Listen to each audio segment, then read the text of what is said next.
right now I have joined Schefter in the Domino's pregame headquarters to take a look at the coaching carousel, which has been this year somewhat unlike anything we've maybe ever seen before. We have Mike McCarthy yesterday in Pittsburgh, so we know about that one, but it has been an unbelievable few weeks. Well, we have the vacancies that have been filled in New York with John Harbaugh, Baltimore with Jesse Minter, Atlanta with Kevin Stefanski, Tennessee with Robert Saleh, and Miami with Jeff Hafley. So now let's go to the vacancies that currently exist. And today's games could play a role in all of them. Buffalo had a really good interview with Brian Daboll, the former Giants coach, and Joe Brady, their offensive coordinator. Phillip Rivers also impressed them and is going to have a chance at this job as well. But a name to watch in Buffalo would be Davis Webb, the Broncos quarterbacks coach, who very well could come out of the cycle with a head coaching job. Buffalo can't speak to him if Denver wins today. If Denver loses today, Buffalo would interview Webb early this week.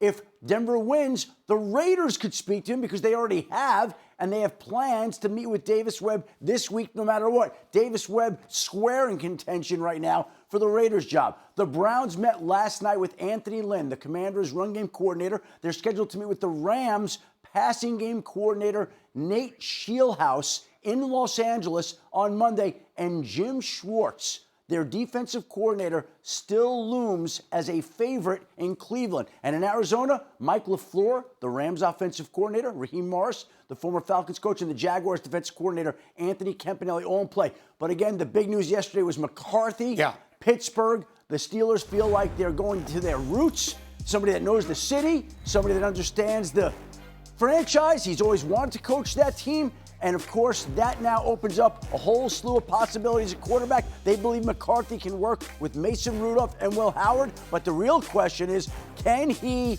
help lure back Aaron Rodgers? They didn't hire him to get back Rodgers, but it certainly doesn't hurt to have him as the Steelers' head coach. McCarthy, you know the story already. 18 years head coaching experience, 13 in Green Bay, 5 in Dallas.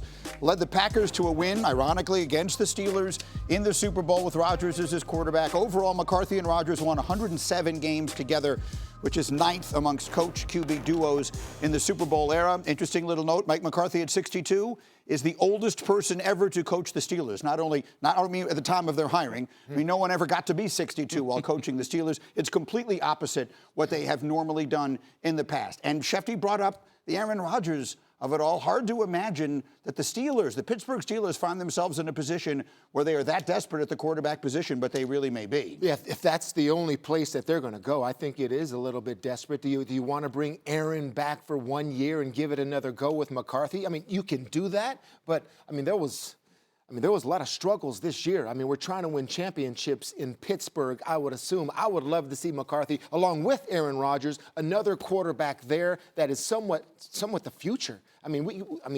We got to find a good quarterback in Pittsburgh that's going to be good down the road. And I really think that's what this hire is about. Listen, I know it's not like sexy or exciting maybe for Steelers fans out there, but the problem is, first off, there's 10 openings, right? Like, there were no Ben Johnsons this year, and if you're the Pittsburgh Steelers, you were probably down on this list. But I think Mike McCarthy was brought in not for Aaron, but it's just to find the next quarterback. This is a team that has been struggling to find an answer at quarterback since Big Ben, right? And if there's one thing that Mike McCarthy does well, I played for the man, he knows quarterbacking, right? This guy has coached some of the greatest of all time. I think it's about bringing in a guy that can find the next long-term answer and help develop him, right? This is the strength of Mike, I think, is offensively and really, again, knowing good quarterback play and developing it. Everywhere Mike McCarthy has been, the offensive production has always skyrocketed. When you go back to when he was with Dallas, CeeDee Lamb, Dak Prescott, their best season was with Mike McCarthy as the play caller.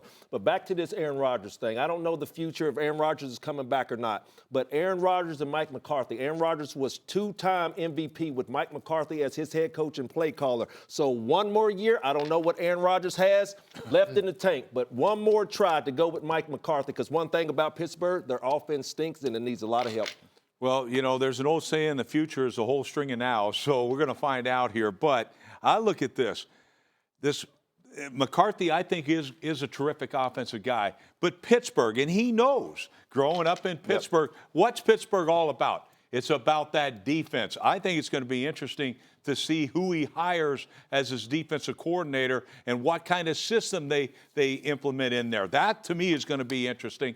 But look, available? Mike McCarthy, what's that? Are you available? Yeah, the money's right. Okay. But anyway, you know me, I'm all about the green stuff. But but no, I mean, in all seriousness, like, this guy knows about it. And to me, their defense let them down.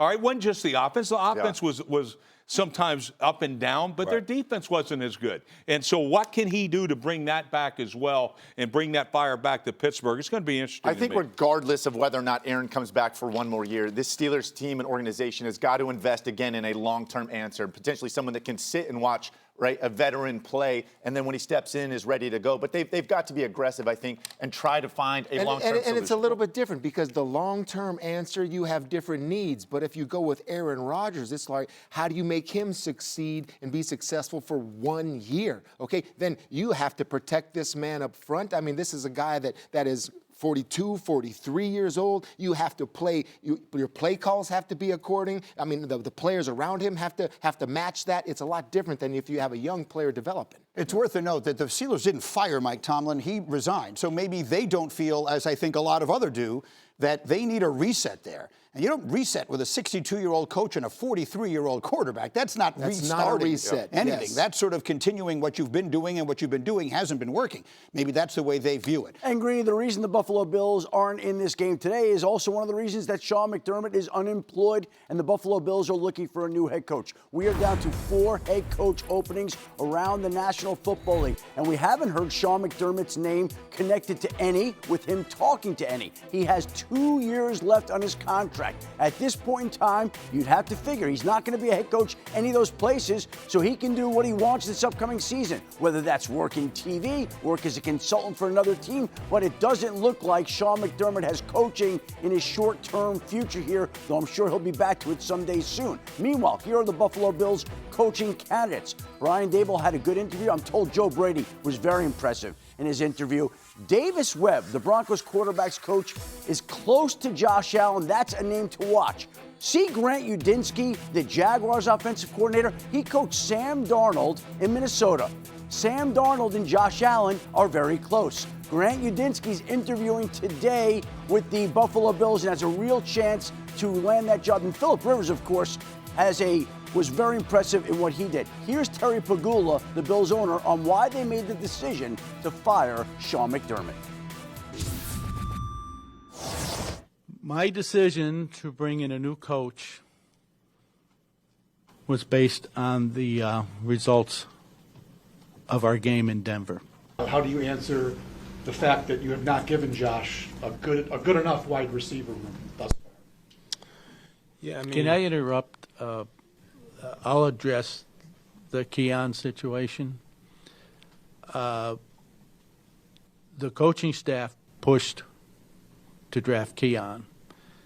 I'm not saying Brandon wouldn't have drafted him, but he wasn't his next choice. That was Brandon being a team player and taking advice of his coaching staff, who felt strongly about the player. And,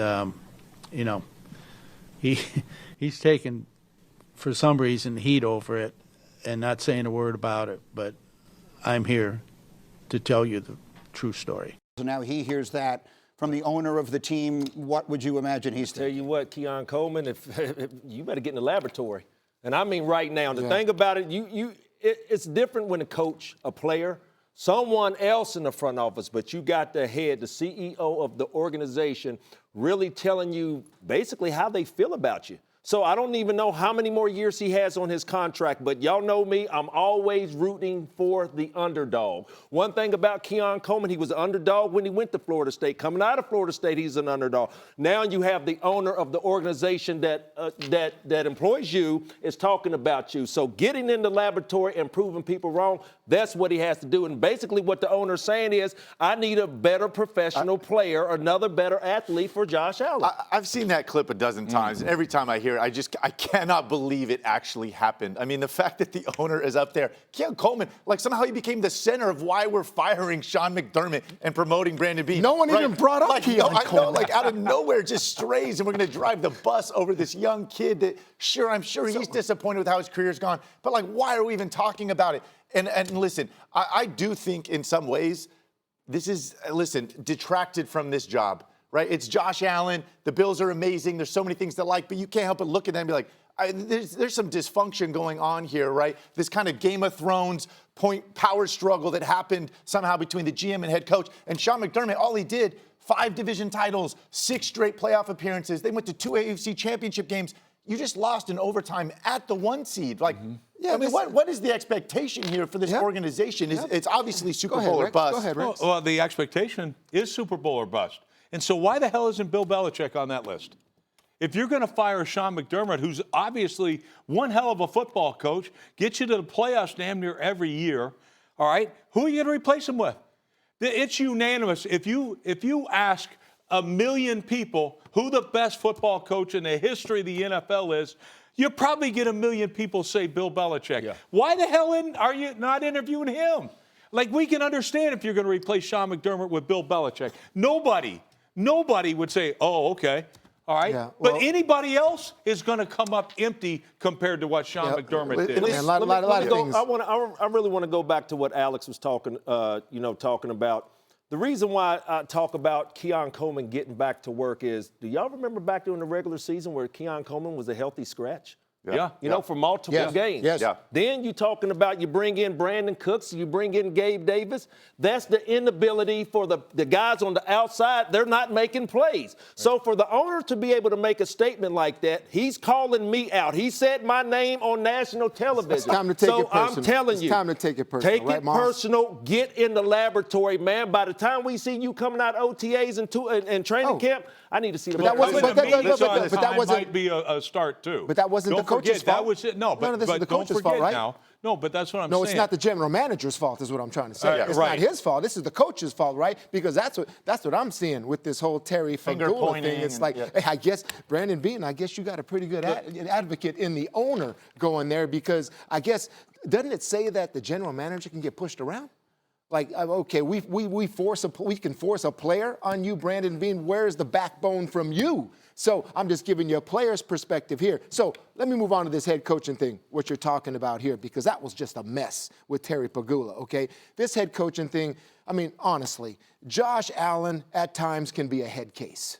Okay, that is the truth. The way he looks on the sideline, the way he plays out there frenetically, I think he can be a head case. The head coach has got to be able to wrangle this extraordinary talent in that's all over the place up here, especially in big games, and get his best performance out. He's the reigning MVP. He's one of the best players in the NFL. I would say Sean McDermott did a pretty dang good job developing this kid. And listen, this is exciting. We can say Super Bowl or bust, and time will tell. But it's not unlikely that 2 years from now, all of Bills Nation looks back and says, boy, those Sean McDermott days were pretty nice. Yeah, well, you can have all the MVPs you want and still lose in the AFC Championship game in the divisional round because somehow he panics sometimes when he plays. It's what happened in Denver. You know what? I can say this. The guy that doesn't panic is Bill Belichick. Bill Belichick doesn't panic. And so I don't care. I'm not going to be satisfied, and no Bill fan should be satisfied until Bill Belichick's interviewing. So perhaps maybe that was a decision that you would have agreed with, but that's not the direction they're going. They've made it clear that's not the direction they're going. It's not going to happen. What we are hearing from Schefter and others is that Josh will have a say, a role of some sort in who it is they wind up hiring. And we're hearing about people he's close to. We're hearing about Davis Webb, who was his backup and now is under consideration. Does that sound like the recipe for success? It is, because he's so important. Because he's so important as the quarterback, he has to feel comfortable. I automatically go to Stafford and McVay, getting some type of relationship where Josh feels comfortable enough to go out there and just play. I mean, because I think we got to be careful here. Different. McVay was already a proven coach, had gone to a Super Bowl. He traded. Okay, I mean the relationship. This is unique in the sense that Josh is in these interview rooms. We've never heard of a great coach QB connection where they were best friends, right? Like Bill Walsh and Joe Montana weren't best friends, right? Bill Belichick and Brady, I've never had a coach that was they need to tell you sometimes tough news, right? Like it has to be tough love. And so that relationship, I think obviously is integral, right? Like what does that look like? I think it's all about respect, and there has to be that way. But here's the thing, don't ever forget now, it ain't just about the quarterback. It's about the entire football team. This guy's got to motivate an entire football team. He's got to be the leader of that entire team. And to me, that's why I don't care that he's not thinking. They're making a mistake.